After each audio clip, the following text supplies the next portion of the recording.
Okay, when you think of a feared team at the World Cup, who pops in your head? It's the giants, right? Brazil, Germany, France, teams with massive price tags and trophy cases that are just overflowing. But what if the most dangerous team isn't the strongest one? What if it's the one with absolutely nothing to lose? Let's get into it. I know. You look at this and the question feels a little weird, right? But think about it. Football history has taught us one thing over and over. The biggest shocks, the most memorable upsets, they almost never come from where you'd expect. They're born in the shadows, out of pure resilience. And this just lays it out perfectly, doesn't it? On one side, you've got the footballing elite. They're built on massive budgets, state-of-the-art facilities, you name it. And on the other side, a team literally forged in survival, a team that runs on improvisation and just finds a way to exist, even in chaos. And that right there, that's exactly where the danger starts. Okay, so to really get why a team like Haiti can be so unpredictable, we've got to look beyond the 90 minutes on the pitch. We have to understand the world that shapes their identity, what makes them tick. I mean, in a country facing incredible daily struggles, football becomes so much more than just a game. It's an escape. It's often the only accessible dream, you know? The one thing that lets people believe in a different future. For these players, and for the nation, it's not a hobby. It's a lifeline. And this quote just hits so hard. Think about the weight that puts on a player's shoulders. Each one of them isn't just playing for a logo on a shirt. They're playing for their street, their neighborhood, their family. Now, for some players, that kind of pressure would be crushing. But for this team, it's pure fuel. They're carrying the hopes of an entire generation. And really, this is the absolute heart of the argument. The big teams, the giants, they play with this crushing weight of expectation. They have to win. Haiti, they play with the incredible freedom of a team that's already won just by being there. They have nothing to lose and absolutely everything to prove. Okay, so how does all that passion and resilience actually translate to the pitch? Because it's not just about running hard. It's about a smart, calculated strategy designed to completely level the playing field. One of their secret weapons is the diaspora. Just look at this list.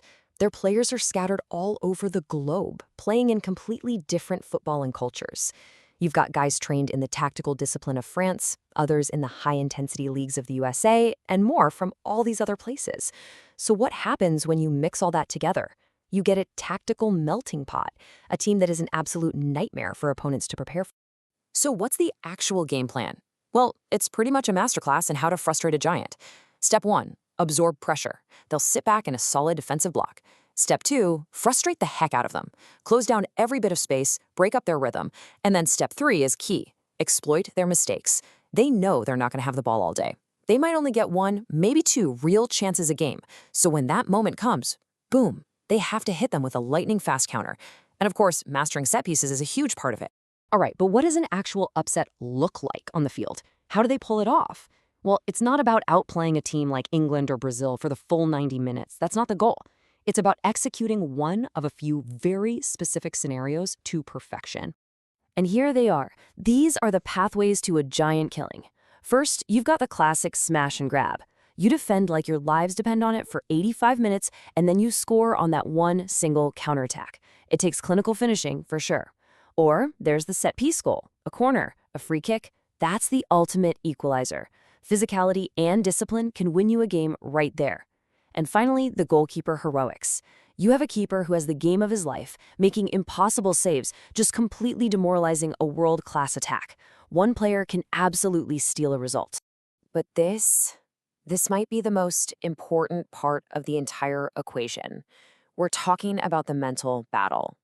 Because at this level, the game is played just as much in the head as it is on the grass. Just look at this contrast. Imagine it's the 70th minute and it's still 0-0. For the favorite, the pressure is building, it's immense. The crowd gets restless. The fear of failure, of a massive upset, starts to creep in.